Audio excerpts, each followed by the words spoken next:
Okay. We'll call the Carlisle Village Council meeting to order. Would everyone please rise and join us in the Pledge of Allegiance? I pledge allegiance To the flag of the United States of America and to the republic for which it stands, one nation, under God, indivisible, with liberty and justice for all. Roll call. Mr. Bignall? Here. Mr. Jewett? Mr. McEldowney? Here. Mr. McIntosh? Ms. Tankersley? Here. Mr. Humphries? Here. Mayor Winkler? Here. I received a phone call late this afternoon from Mr. Jewett, who is stuck working late tonight. I told him I would let council know, and Mr. McIntosh is out of town on vacation. So do we have a motion to excuse those two gentlemen from tonight's meeting? So moved.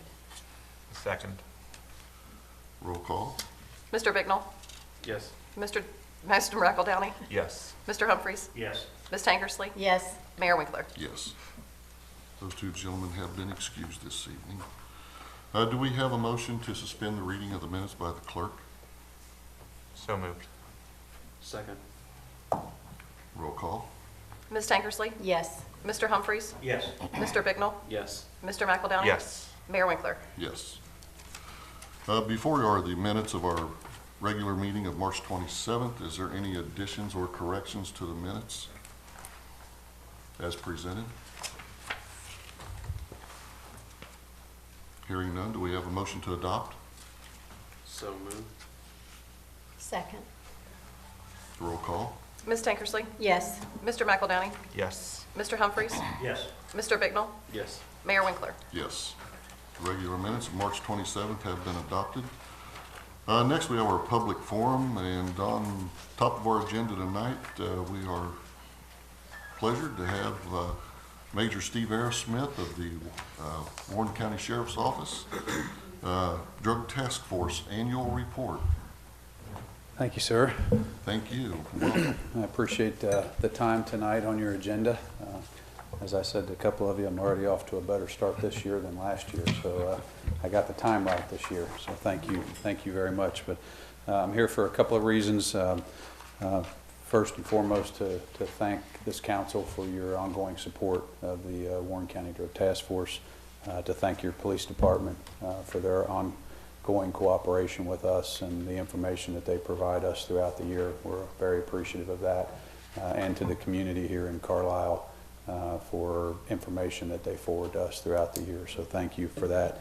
You have before you our annual report.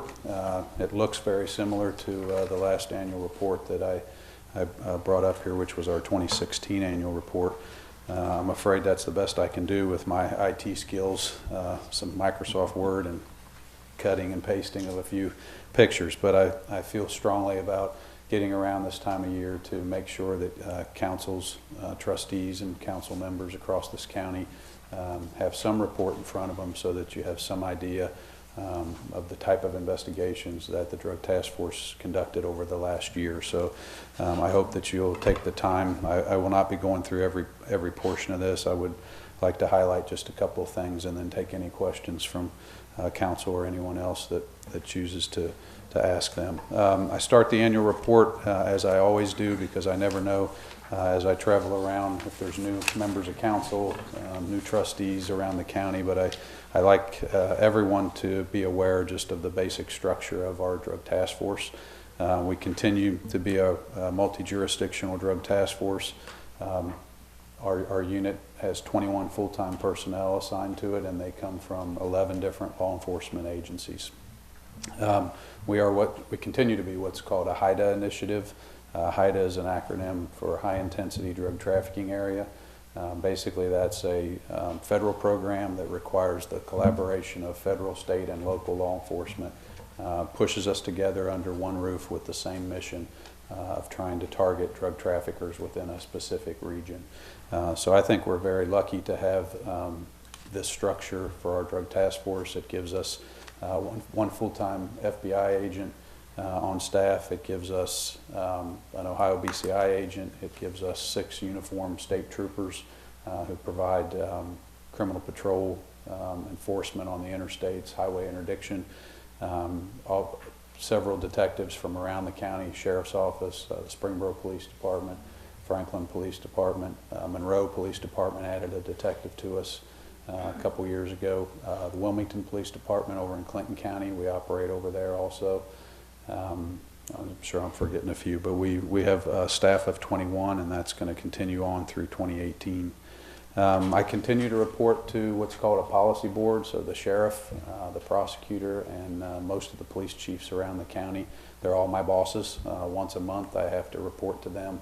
They all come to the task force office, and I'm required to brief them on task force investigations over the last 30 days. So it gives them an opportunity to provide input, and they have constant oversight of what we're doing as a drug task force. So our funding, you'll read about in there.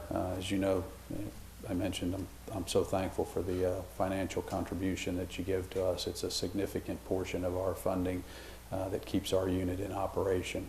We're funded in a really strange way. Community contributions are huge for us. The county commissioners make a contribution to us that we're also very thankful for. Grants continue to be somewhat of a roller coaster ride. We have one federal grant called the Justice Assistance Grant that actually is frozen right now in Washington. So for 2018, we're not sure if that money's going to come to us at all.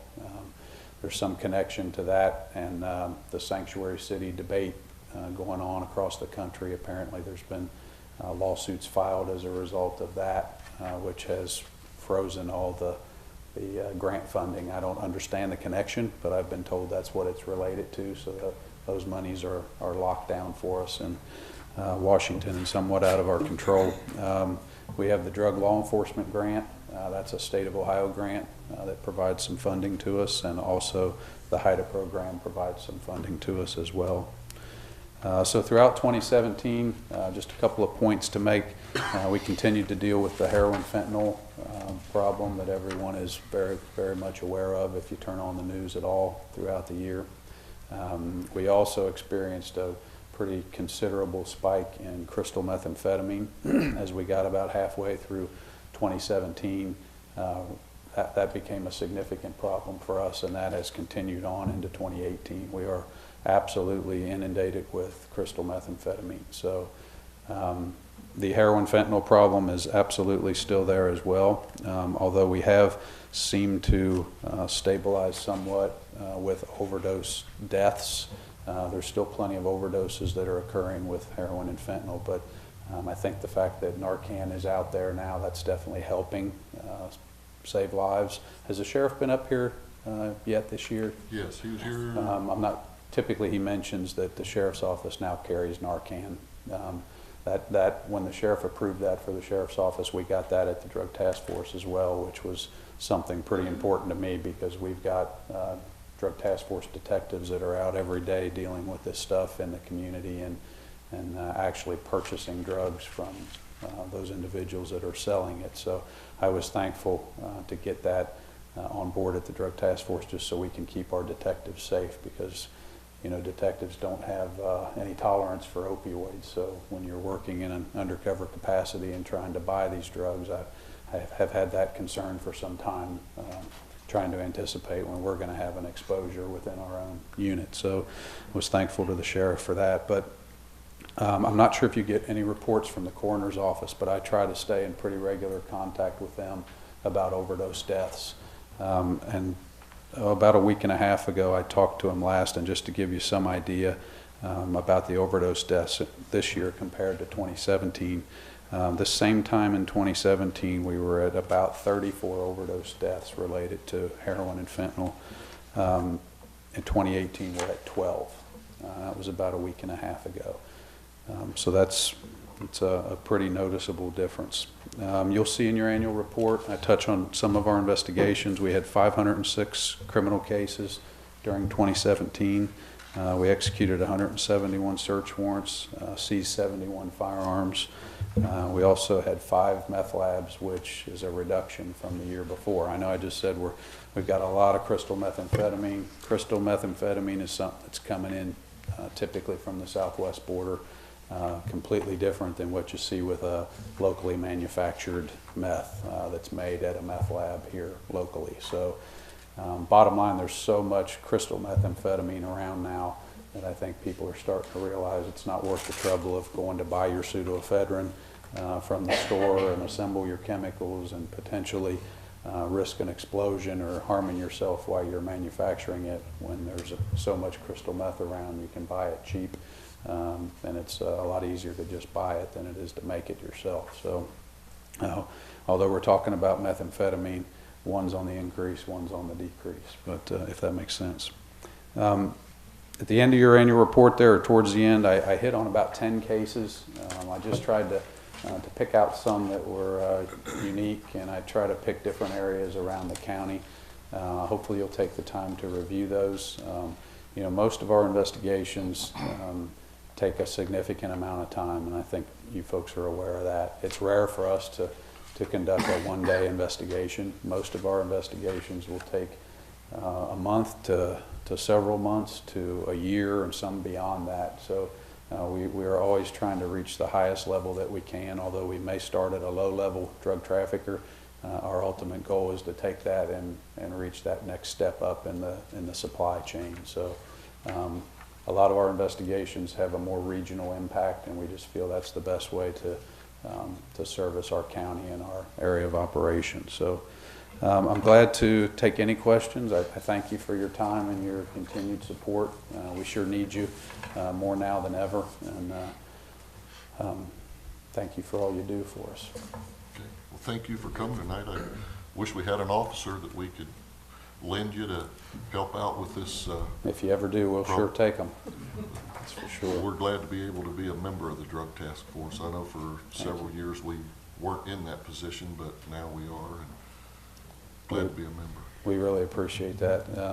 The task force concept works. We're here for you if you need us. Your chief knows that, and we really are a force multiplier to be able to come up, and we can bring 21 people here right now, and we welcome any information from your jurisdiction. Please get it to us, even if it seems insignificant.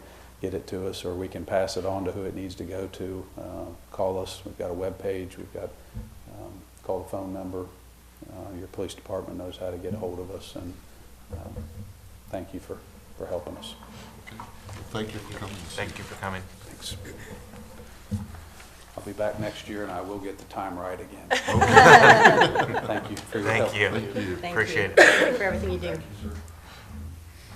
Public forum is still open. If anyone would like to address council, please come to the podium and state your name and address for the record, please. I'm Lucy Boyer. I live right down here on Lomar at 449. Actually, I lived there as a child, and after my parents passed away, moved back up there. I've lived there the last 30 years. So I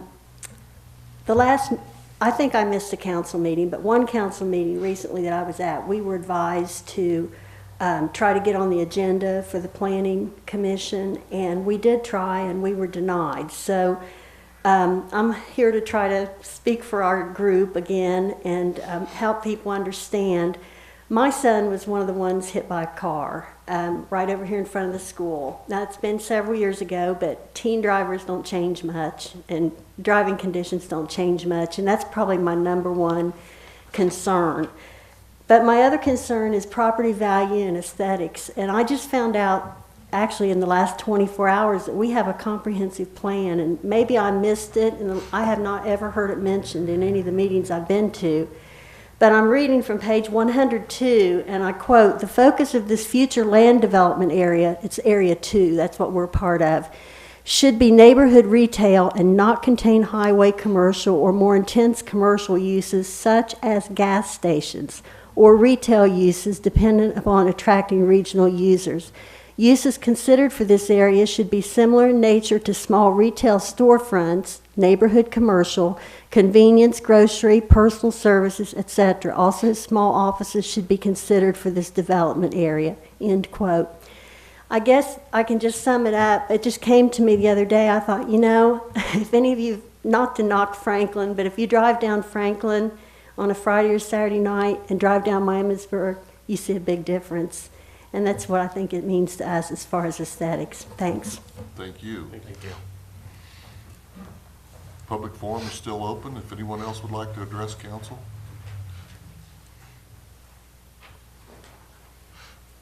Hi, my name is Marjo Baker. I live down at 443 West Lamar. Lucy and I are neighbors. My parents were Minixes. They were the first house in that subdivision that was built. My brother and I were raised there. And after Mom and Dad died, I came back because I wanted to raise my children and my grandchildren in a sleepy, quaint, nice town, village. I love Carlisle. I'm not happy with this new development. I think it's going to be a safety issue for our children particularly. I think it's going to bring a lot of noise to the city. I think it's going to bring problems with the wells. I mean, after all, the city of Carlisle owns a gas station right coming into Carlisle, right across the bridge down there. Why don't they buy that from you and put it down there? My understanding is that they're not allowed to because it's afraid that they're, what comes from their gas tanks will pollute the river. I don't know that that's true. I've just been told that. I'm certainly afraid that their gas tanks and what they put in the ground out here will have an impact on our water. We live right down the street. I think there'll be more crime because there will be more something open here, certainly more light, more noise. It's not be the same quaint, quiet, sweet village it was. And I'm concerned about that. Thank you for coming. Thank you. Public forum is still open. If anyone else would like to speak.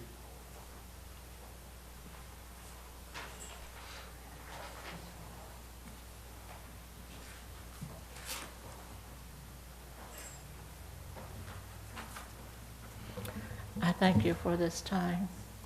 I spoke before, but I'm still very concerned. Could you state your name and address? Oh, for the I'm record, sorry. please? My name is Inez Burgess, and I live at 460 Lomar. Thank you.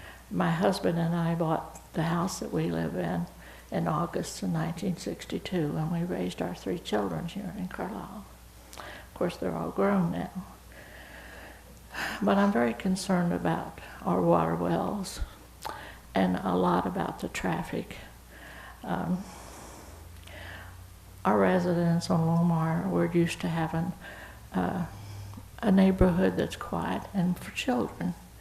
And I think this business is okay if it's located somewhere else. I just think this is the wrong place for it.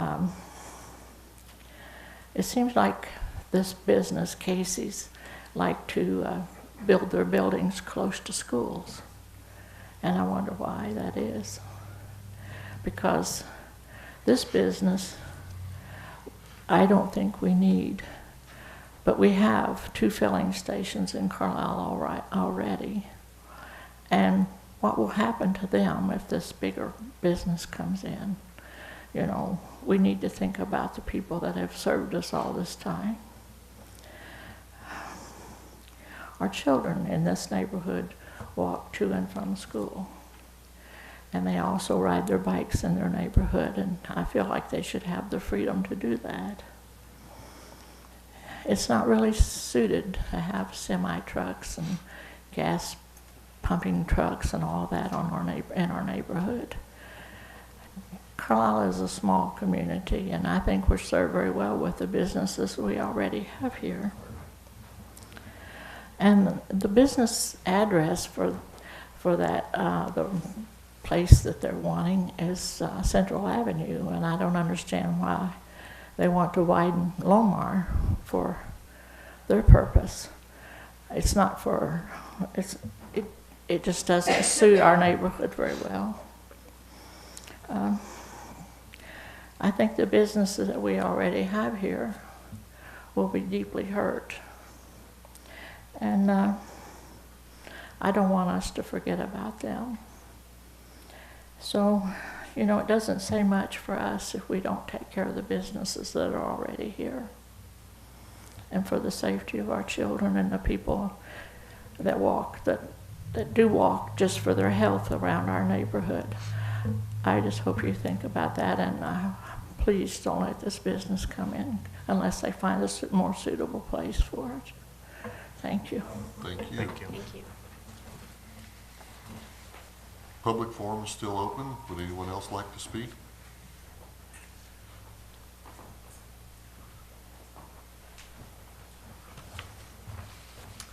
Thank you. My name is Carol Canterbury, and I'm here speaking actually on behalf of my parents, who are residents of Lomar, 444 West Lomar. Although this is my hometown, and I grew up here, taught here for over 2 decades, and when I think about changing this area right here, changing the character of it, it just breaks my heart. And my parents are very concerned about their property value as well. You know, they've lived here longer than me and paid their taxes and supported the village and supported our schools. And now when they're thinking, you know, my parents are both 88, and they're thinking, wow, our family home that we were hoping to pass on might not be what we thought we were going to have. And that's kind of heartbreaking too. So I just wanted to speak to that and, ask you all to think, and I'm sure you have been, I can tell, but, in considering whether or not to approve Casey's, these things are all important to us, especially as oldsters who have been here for a long time. Thank you. Thank you. Thank you.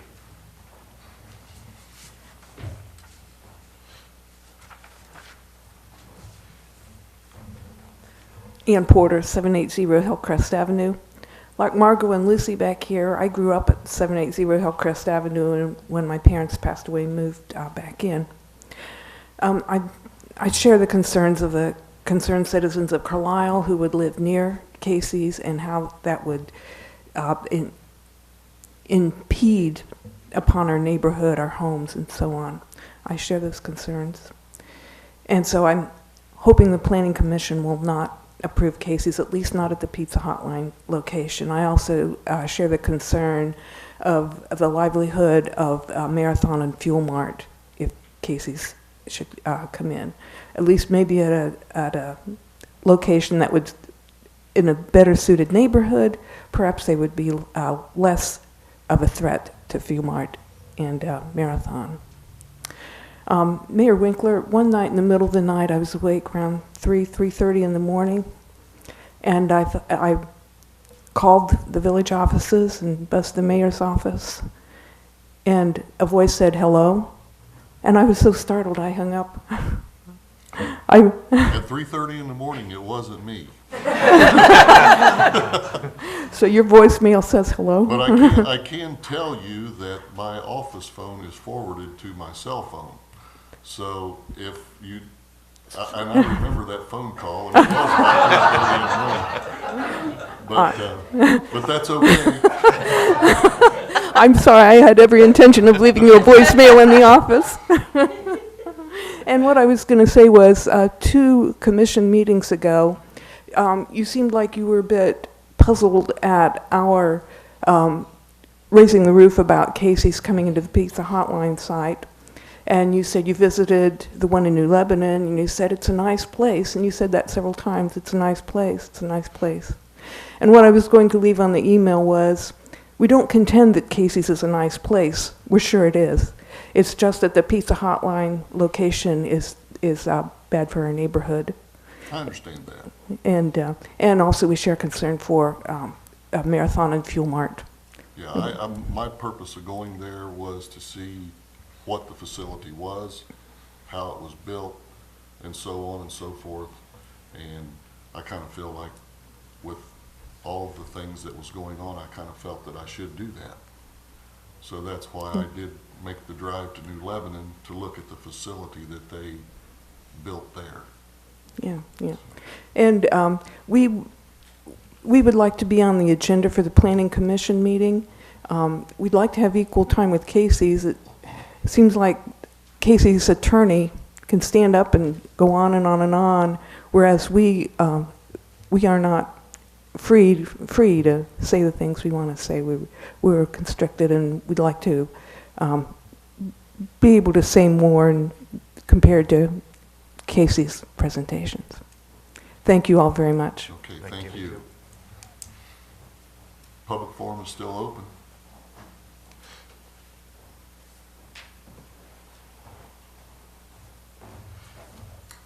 William Donahue, 780 Hillcrest.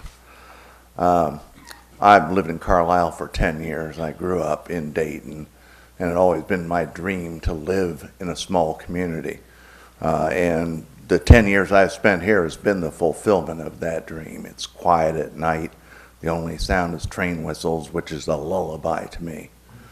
When I was 10 years old, my family moved from East Dayton to Oakwood, and we were at the bottom of the hill across the street from the gas station, which put us at the bottom of that socioeconomic system. I beg of you, please do not allow this to happen to Carlisle and shatter my peace. Thank you. Thank you. Public forum is still open.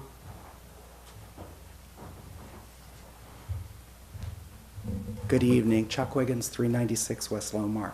I have a couple handouts. Okay. Thank you. Thank you. Thank you.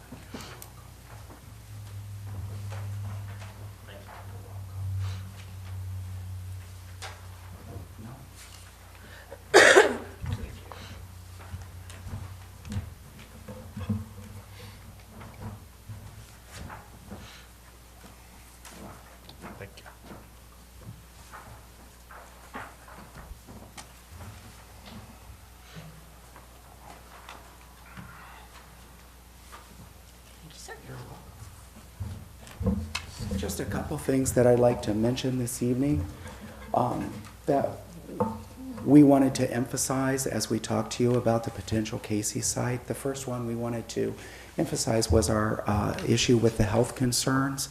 We provided reliable data from Johns Hopkins and the National Institutes of Health for the Planning Commission to consider about the negative effects on our health with a gas station as a near neighbor.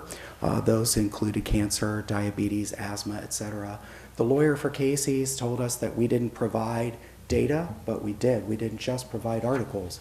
We provided research data from Johns Hopkins and the National Institutes of Health, and the Planning Commission has those for their deliberation. We are also still concerned about our water safety, as you heard mentioned before, and one of the handouts I gave you is from your comprehensive plan, and it's about our water system here in Carlisle. I gave you the full page print that indicates the Great Miami Buried Valley Aquifer and our source water protection areas. If you notice at the top center of that map, that's the area we're talking about. I did a blow up for you because it's really hard to see on that page.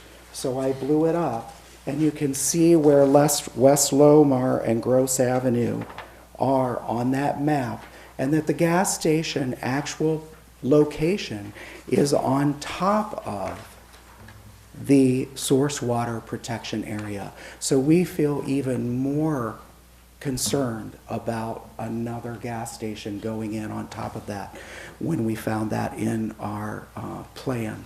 Casey's provided no data that refuted our health concerns. They just said gas stations are safe. There was no data presented from their side. Our second concern, as you've heard mentioned tonight, is property values. And this is really kind of a difficult conversation for me to have as the person who's going to live across the street from this gas station. But I have provided 2 realtor letters of realtors who have been in my home to tell me what's going to happen to my property value. I was asked if I'd had an appraisal. And my response to that is, how much more money do I need to spend to support the fact that my property value is going to go down? If I am out in the community, which I am a lot, and I tell anyone this story, just that somebody wants to build a gas station in my front yard, the first response that I get from everybody, except for a Casey's employee, is that my property value is going to go down. And I challenge anyone, including the Casey's employees and the lawyer, to look at my home and say they want that gas station in their front yard, and that it would not reduce their property value, because it's just common sense. And when my property value goes down, so does all my neighbors, because the first thing the realtors are going to do is look at the comps. That's what they brought into my house when I asked them to come. They brought the comps from my neighborhood. So we've presented that proof. Casey's has provided no data. And Mr. McEldowney, I really appreciate your question at the Planning Commission meeting when you asked them if they had that data, and they did not. Thank you very much. I appreciate that. Huber Heights councilman was here telling you how it's increased their property values, which is interesting because the gas station isn't even built yet. And it is not immediately adjacent to a residential neighborhood. So when we're talking about that station, it's a totally different situation than where we're talking about right now next to the most historic part of Carlisle. When you consider Carlisle, you consider that stretch of Central and the Gross and the Lomar estates as the oldest part of Carlisle.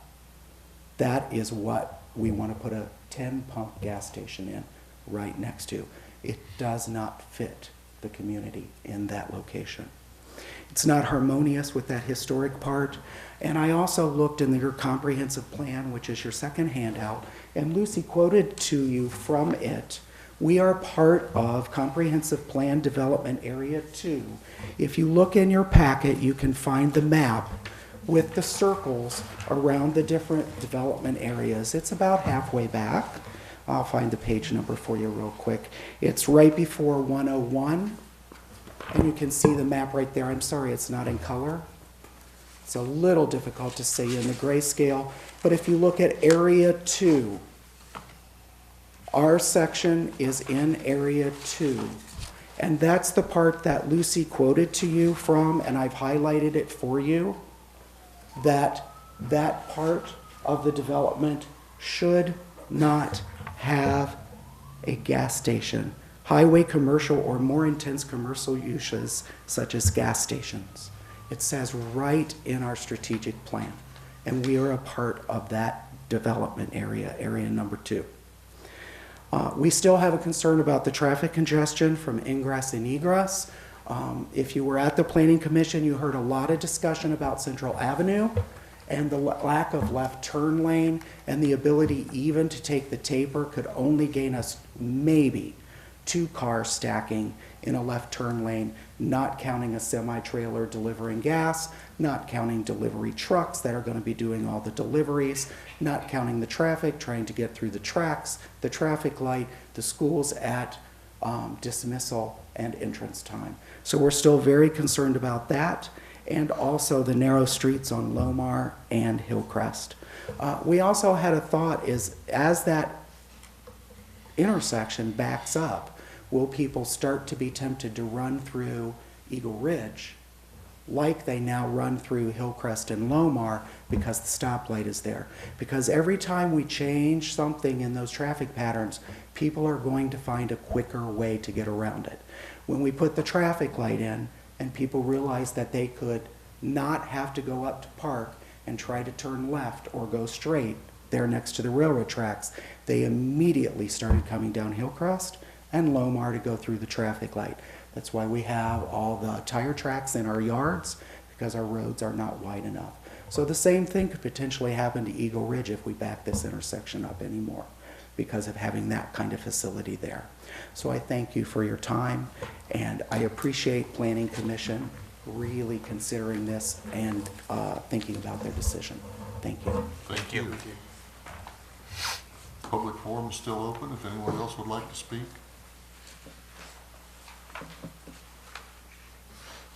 Seeing none, we'll close the public forum, and we'll move on to council reports.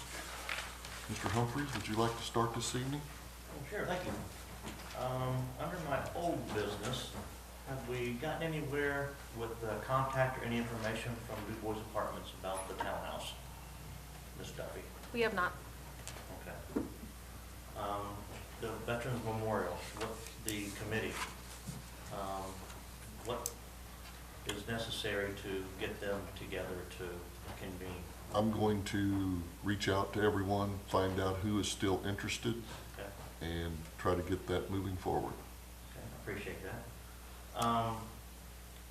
I did want to make a comment about, I'm not really speaking for everyone, in general, there are a few people that act like they would be interested in being part of the Planning Commission open seat. And I guess I would like to clarify that, in my opinion, if someone were to apply now, they would not be a part of the continual situation with Casey's, because it has already, would that be correct? That they wouldn't sit in on making a decision if, or would we hold off on someone not getting seated until that situation was finalized? So I would recommend that you not assume, because technically if they were appointed prior to that meeting, they would be legally allowed to vote. My recommendation would be that either you hold off the appointment since they have not been in attendance with the Planning Commission members, or recommend that Planning Commission or Council make it clear to that potential appointee that they would not want them to vote. I mean, the cleanest way is not to appoint them until afterwards, but that does delay an appointment on Planning Commission, waiting for the next council meeting. okay. Well, I like the way you said that. So as a council, if we had someone that was interested, would we wait for the appointment to be over after the vote for the Casey? Do you think it would be fair to someone to ask them to take a seat, not really knowing? That's my opinion. I mean, Yeah, I think there are anything people about that would like to maybe be on planning, but they don't want to get involved in the middle of something that's already ongoing. Right. And I understand that. Yeah. But depending on time, I mean, there are two issues that are, one is before Casey is, or before Planning Commission, and one is to be presented to Planning Commission. The RV? The RV legislation, so Planning Commission has not had any conversation about the proposed language changes. So it is possible that a new appointee could be involved in that conversation from the beginning. Okay. It's just the fact that the two ideas are running concurrently. So to hold off appointing could impact their ability to be involved in that process. Is there availability to separate, to allow them to be involved in new situations, but be refrained from being involved in things that are already ongoing? That would be a legal question to say legally can you make an appointment but tell them they are not allowed to vote on one issue, but they could have voted on another. That's way above my legal knowledge. Okay. Well, I really don't want to think council consider should it to make be. a recommendation to them. Right, okay. I don't want it to be considered as the issue, but just any ongoing situations. Mm-hmm. So if you could reach out to our law director for that, I appreciate that. That's what I have this evening. Thank you. Okay, thank you. Mrs. Tankersley? I just want to thank everyone that came in here to speak and to let you know that I am listening. Okay? And that's all I have. Okay. Thank you. Mr. McElnany?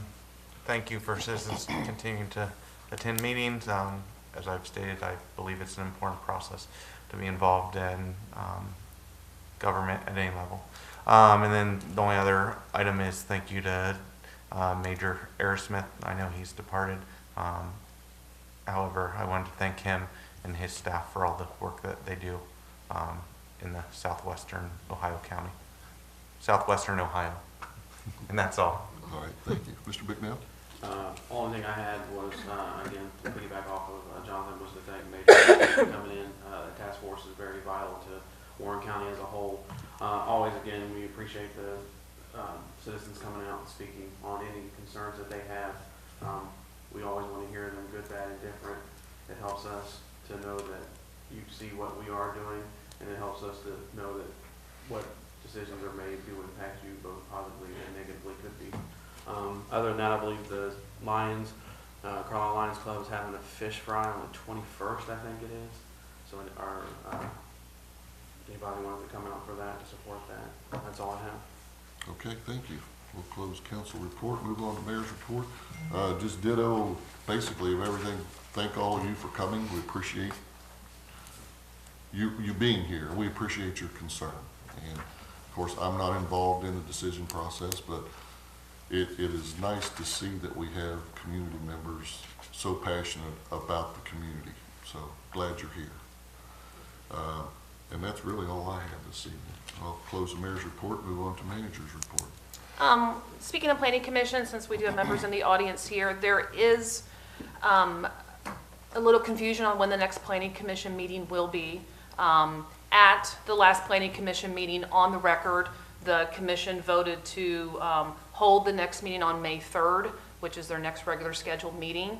After the meeting concluded, the chairman had decided that the next meeting would be earlier than that date. By the code, the chairman person can call a special meeting at any time. And so it looked like it might be on, I believe, April 19th. And I think that was publicized in the paper because Mr. Richter was in attendance as well and heard that date. Still getting confirmation, trying to coordinate all of my planning commission members' schedules. But as of now, it will not be on the 19th. It appears that it will be on May 3rd. There was supposed to be a special meeting on the 11th to discuss only the potential changes to the zoning code about RV parking, something that had worked its way through several work sessions of council. That was scheduled to go before the commission on the 11th. That process to change the zoning code does require a public hearing and its own process. So not to confuse the two, the commission put them on separate nights. Unfortunately, some commission members can't attend tomorrow, so that meeting has been canceled. At this point, it appears, not confirmation, it appears that there will be 2 meetings of the Planning Commission on May 3rd. One meeting to discuss the conditional use application with Casey's, and a separate meeting to discuss the RV parking potential changes. Still waiting to hear confirmation back that all of the stars aligned. There's been some conversation since there might be 2 meetings. Will they begin at 7 and then the second meeting occur afterwards, or will the meetings be changed to an earlier time? So the long-winded answer is, when it's confirmed, it will be publicized on our Facebook page and the website. So definitely keep peeking in and stay tuned. As soon as I get confirmation, we want to let the public know as quickly as possible. We will get that word out as quickly. But as of now, all things still point to the originally discussed May 3rd meeting. And then, and then speaking of May, change the topic completely. There is going to be a well water test event at the Carlisle High School on Tuesday, May 1st. It's from 4:30 to 6 o'clock p.m.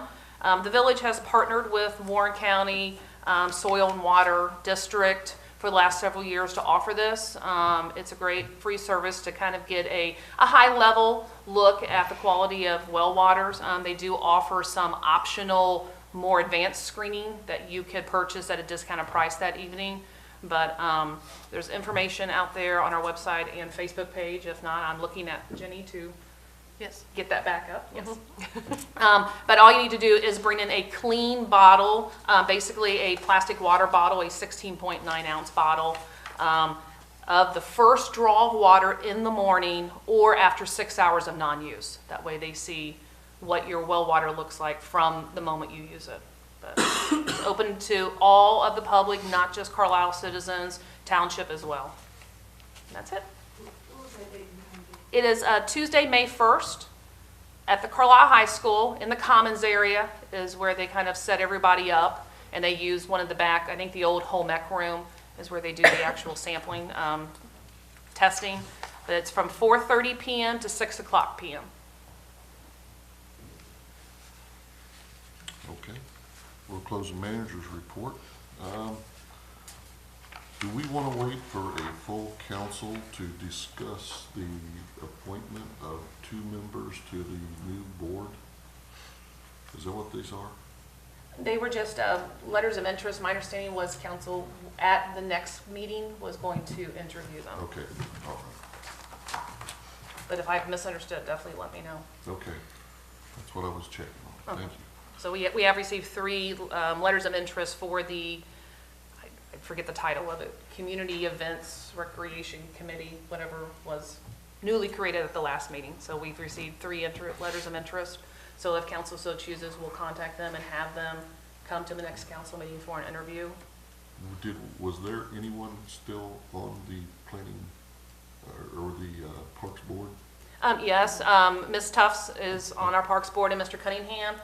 We reached out to both of them. Mr. Cunningham has expressed an interest in also being on this board, so he is one of the 3 applicants. Okay. I don't want to misspeak for Ms. Tufts. If she wants to, just let us know if you're interested. But currently she is still on our non-quorum filled planning Parks and Recreation Board. Okay. We have no committee reports this evening, no old or new business. We have no first readings. Under second and third readings of ordinance and resolutions. Under letter A, Resolution 518, authorize manager to sign agreement with Franklin Township clarifying tax withholding, and that is on for a third and final reading. A resolution authorizing the village manager to sign an agreement by and between the municipality of Carlisle and Franklin Township clarifying income tax withholding for Franklin Township employees. Is there any discussion from council? Motion to adopt? So moved. Second. Roll call? Mr. Bignell? Yes. Mr. Humphries? Yes. Mr. McEldowney? Yes. Ms. Tankersley? Yes. Mayor Winkler? Yes. Resolution 518 has been adopted. Resolution 618, appointing a designee to attend public records training on behalf of council. That is on for a third and final reading. A resolution appointing the designee of the Village of Carlisle, Ohio, under Ohio Revised Code, Sections 149.43 and 109.43, and ratifying prior action of council. Any discussion? Motion to adopt? So moved. Do you have a second? Second. Roll call? Mr. Humphries? Yes. Ms. Tankersley? Yes. Mr. Bignell? Yes. Mr. McEldowney? Yes. Mayor Winkler? Yes. Resolution 618 has been adopted. Under letter C, ordinance 418, accepting the final plat of Timber Ridge, Section 9, and dedication of easements on for a third and final reading. An ordinance accepting the final plat of Timber Ridge, Section 9, and confirming the dedication of easements. Any discussion? Motion to adopt? So moved. Do we have a second? Second. Roll call? Mr. McEldowney? Yes. Mr. Humphries? Yes. Mr. Bignell? Yes. Ms. Tankersley? Yes. Mayor Winkler? Yes. Ordinance 418 has been adopted. That's all we have on our agenda this evening. Do we have a motion to adjourn? So moved. Ms. Tankersley? Second. Mr. Bicknell? Roll call? Ms. Tankersley? Yes. Mr. Bignell? Yes. Mr. Humphries? Yes. Mr. McEldowney? Yes. Mayor Winkler? Yes. We are adjourned.